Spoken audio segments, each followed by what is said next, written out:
જી મામા ધરાણા નથી ફોટો પાડવાથી, હજી ફોટો શૂટિંગ ચાલી રહ્યું છે. સૂરજ પણ એની હાથે વયો ગયો છે, મામાનું ખૂટતું નથી.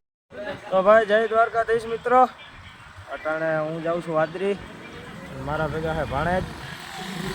હવે આ રસ્તો ડાયરેક્ટ આદરી જાય ભાઈ, 4 કિલોમીટર જેવું થાય છે. આપણે ત્યાં આદરી જઈને જ મળું. લાલો ની ભાઈ આગળ જાય છે, અમે બે વાહે છીએ. તો હવે ડાયરેક્ટ આદરી બીચ છે, ત્યાં છે ભાઈ બીચ. તો અત્યારે સનસેટ નો નજારો લેવા જઈએ છીએ.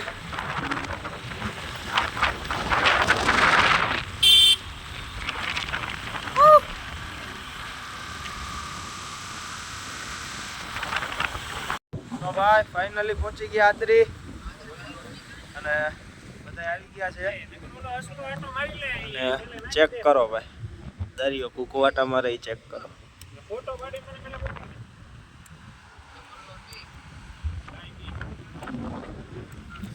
અને તો ભાઈ પૂગી ગયા હતા આદરી દરિયા કિનારે, અને અહીંયા બધા ફોટોશૂટ નું એવું બધું કરાવે છે. લાલભાઈ, દેવુભાન, પાવાભાન, હું ભાણેજ બેઠા હતા અહીંયા. અને આજ તો ભાઈ સપલી ફરી ફરીને એટલું લખી નાખ્યું ને કે જે પેપર જોતો હોય છે ને એ ફોર્મમાં 150 માર્ક તો પૂરેપૂરા દઈ જ દે. અરે બાબા પેપર તો 70 માર્ક હે? હા પેપર 70 માર્ક છે. વાહ 150 દઈ દે. દેહે ખરા, મને ખબર છે એનું મન દરિયા જેવું જ છે, એટલે તું દરિયા કાંઠે આવ્યો. આપણને ક્યાં નડે છે? આ ક્યાં આયા કોઈ જોવાય આવું નથી. ઉપર તો જોતા હોય કેટલા માર્કનું પેપર છે, ઈ તો કોઈ દી જોયું જ નથી. ની વાઇબ છે, જોરદાર લોકેશન છે ભાઈ. અને અહીંયા બધા મિત્રો છે, અને અહીંથી આવવાનો રસ્તો છે. અને હવે થોડીક રીલું ફોટોગ્રાફી કરી લઈએ, થોડોક સનસેટ થાય એટલે શું લોકેશન જોરદાર આવે ભાઈ. વ્યૂ દરિયાનું 1 નંબર. પછી નિરાતે તમને મળું, ફોટોશૂટ ને બધું કરીને સનસેટ એ બતાવું. ચેક કરો ભાઈ, દરિયો ચેક કરો, જોરદાર લોકેશન. આગળ અહીંયા છે મોજું પહોંચી ગયું ને અમે પલળતા પલળતા રહી ગયા ભાઈ. મારી વાહ લોકેશન ચેક કરો કેવું આવે છે, જોરદાર. માં મોજું તો જો જાય ભાઈ, માં છેટું.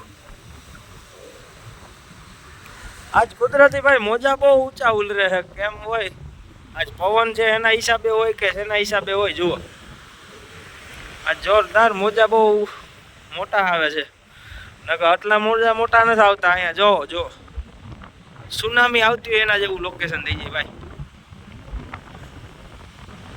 જોજો આગળ ભટકાશે, જોજો જોજો. વાહ ઉપરા ઉપરી ભાઈ મોટા મોટા મોજા આવે જ છે. અને એક છે હે ને સનસેટ વ્યૂ છે ને ભાઈ, એક જો વાં છે ને વાં સામે આંગળી ક્યાં છે ત્યાં જોરદાર લોકેશન આવે, પણ ત્યાં છે ને પહોંચવું નથી આપણે, કારણ કે હાલવું બહુ પડે છે. ત્યાં આમ દરિયો નીચો ઘણો થઈ જાય. જો મિત્રો મામાનો ફોટોશૂટ ચાલુ થઈ ગયો છે, ક્યારે પૂરો થાય એ નક્કી નહીં.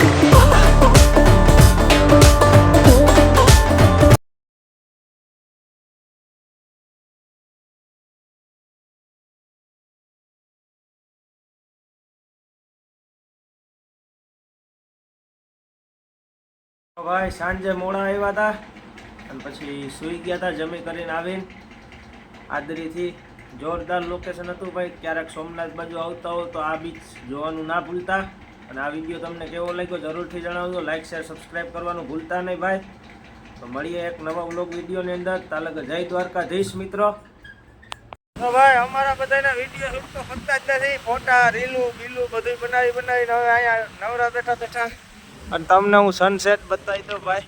જોઈ લ્યો કેવો જોરદાર વ્યૂ આવે ભાઈ. એક તો શાંતિથી બેઠા હોય ને, અહીંયા પાછું પબ્લિક એટલું ના હોય, જોઈ શકો જોવો તમે. ગયણા કાઢતા માણસો જોઈ ભાઈ, દુનિયાથી દૂર બધા કામકાજ મૂકીને એકવાર દરિયા આવી તો જુઓ.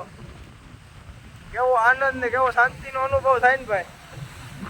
એ અહીંયા આવે ને એને જ ખબર હોય હો. અને અમાર ભાણેજ હજી ફોટો શૂટ કરે છે. મારું તો કરી લીધું ભાઈ, એનું બાકી છે. અને વાં જો દેવ ને એ બધા ફોટો શૂટ કરે છે. લાલો વાં એકલો બેઠો છે. તો હાલો ફોટો શૂટ કરીને પછી જ તમને મળું.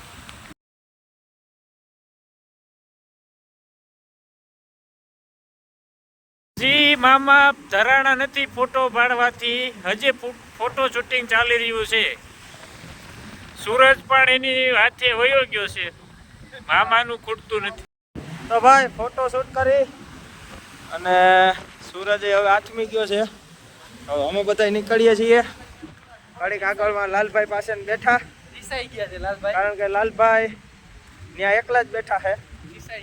તો હાલો ત્યાં બેઠા. શું કે બાબા બીચ શું કે શું પણ બીચની મજા જ અલગ છે ભાઈ. દરિયા કાંઠે રહેતા હોય ને, આ તો દ્વારકા રહી એટલે એને ખબર છે. આપણે ક્યારેક ક્યારેક જોવા મળે એના હિસાબે મજા આવે, આનંદ આવે. તો ભાઈ અમે હતા આદરી અને અહીંયા ચાલે છે ફોટોશૂટ. લોકલ LED, અમારો કેમેરામેન ભાવેશ અને વિડીયો શૂટ આપણે ફોટોશૂટ ચાલે છે. ઘડીક આપણે ફોટા પડવી લઈએ. કેમેરો છે ભાઈ. તો અને મળીએ પછી. સાંજ થઈ ગઈ છે. વાહે સૂરજ દાદા દેખાતા નથી ભાઈ. તો મળીએ તમને નિરાતે.